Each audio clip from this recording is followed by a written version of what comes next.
Do you have more confidence in the Suns or in the Clippers in Game 3 tonight now that it's in L.A.?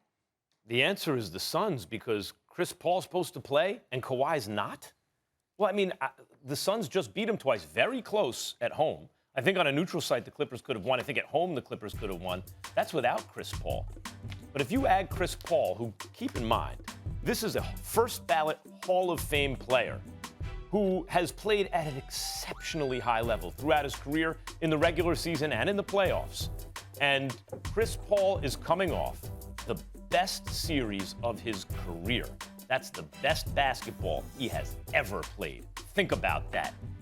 And he's never been to a finals. He is so thirsty right now, and he's had to be sidelined and watch this team, by the way, win by the skin of their teeth, and he has to be thinking, this team needs me. This is as motivated as can be, all-time great, peaking, joining a team that has won 9 straight playoff games. I'm more confident in the Suns. Not tonight. Tonight, I'm more confident in the Clippers. I think their backs are against the wall. I think if they lose Game 3, they get swept. And I don't see that happening. These games have been close. They have not had Kawhi Leonard. Obviously, that's an incredible adjustment for them. Everybody's anticipating an upgrade from CP3. He will play tonight. He will be ready. But I think that when you look at the Los Angeles Clippers, listen, Paul George missed those 2 free throws with 8.2 seconds left. No doubt about it. But he was balling up until that point. I mean, he went on his own personal 8-2 run. He ended up with 26 for the game. The previous 4 games, he scored over 30, and he's been playing lights out. Reggie Jackson, I can't say enough about him. He only had 19 the other day on 7 of 15 shooting. He's going to be the difference because I think he needs to shoot more. Reggie Jackson needs to shoot more and get aggressive. With Kawhi Leonard being out, he needs to shoot more. Terrence Mann, that kid, the second-year player out of Florida State that dropped 39 in Game 6 to close out Utah. I think that that's a guy that needs more playing time in this series. I think Ty Lue recognizes that, and I think you'll see more Terrence Mann tonight, and I think that you'll see the Clippers feeding off of this crowd. Max, last week, I've never seen the crowd at a Clippers game like that in my life. I've never seen it, ever, okay? And so it's a different ball game right now. They recognize what's at stake. And to me, to say that the Clippers are going to lose tonight and that's more confident in the Suns is basically saying that the Clippers are going to get swept. It's possible. I'm not dismissing your point because it's a very good one because CP3 is going to be ready. Make no mistake. And the Suns have been balling. We understand that. And I don't think Devin Booker's going to have a game like he had in Game 2. It's going to be closer to Game 1. But I still find myself looking at the Los Angeles Clippers right now. They're not the Utah Jazz. They don't just have one player that can create his own shot and everybody else dependent on him to create something for them.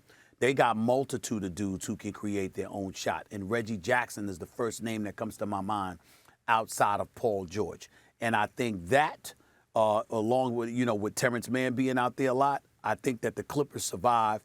And they push it to Game 4, threatening to even up this series. Because if they lose tonight, they're getting swept. Well, look, Mike Conley wasn't available. The reason they only had one dude is injury has basically decided these entire playoffs. Yeah. And if Kawhi was playing, I would not say this is it for the Clippers. But I do think it's it for the Clippers. I think this is it for the Clippers. Now, can they win this game? Stephen A., it's possible that the Clippers can steal a game here, even without Kawhi. They are at home. It was close before. And Chris Paul is coming back. But then that affects the rotation and all those things. Maybe they could get a game. And if they got a game and Kawhi came back for a Game 4, I'm not saying the series is even over, right? But I'm not hearing great things about Kawhi's knee. Are you? No one's telling me, everyone's optimistic. Kawhi's Can you back. stop right there? Can you stop right there? Yeah. Max, as an aside, based on the point you just made, does it not bother you? Because it bothers me that we're not hearing more about Kawhi Leonard. It's like game to game. I mean, listen, did he tear his ACL? What's the status? It sounds like something. The fact that it's allowed to go game to game. I mean, Kawhi Leonard might not be back until next season. Right. I think everybody has a right to know that. It? I think everybody has a right to know that. And this game to game stuff where, all right, he's listed as this. It's almost like they're trying to hide it for the Suns so you can compromise their preparation. It does have that feeling. Because you never know. I don't like that. By the way, it does have that feeling, but Stephen A., that's demoralizing for the Clippers more than anything. if they had Kawhi, they'd still have a chance. They have Ty Lue.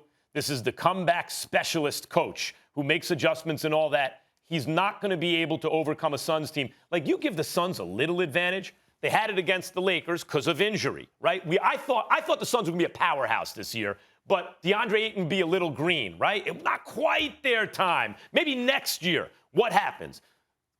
AD is hurt and then out. LeBron is compromised. They beat the Lakers. They're down 2-1. They come back and win all the rest of the games. They face a Denver team without Jamal Murray, and they take care of them in quick fashion, sweep them. And now they're facing a team without their best player. And what do the Suns have? What have they done in these playoffs when injury affects the other team? They crush them. When you say if they win Game 3, they sweep, I think there's a very good chance the Suns sweep this series. Well, both games have been very, very tight. And I'm here to tell you something right now. Reggie Jackson could play. Sure can. That brother can play. And he can create his own shot. And Patrick Beverly, you know how much I love Patrick Beverly. He's hitting open shots when they give it to him.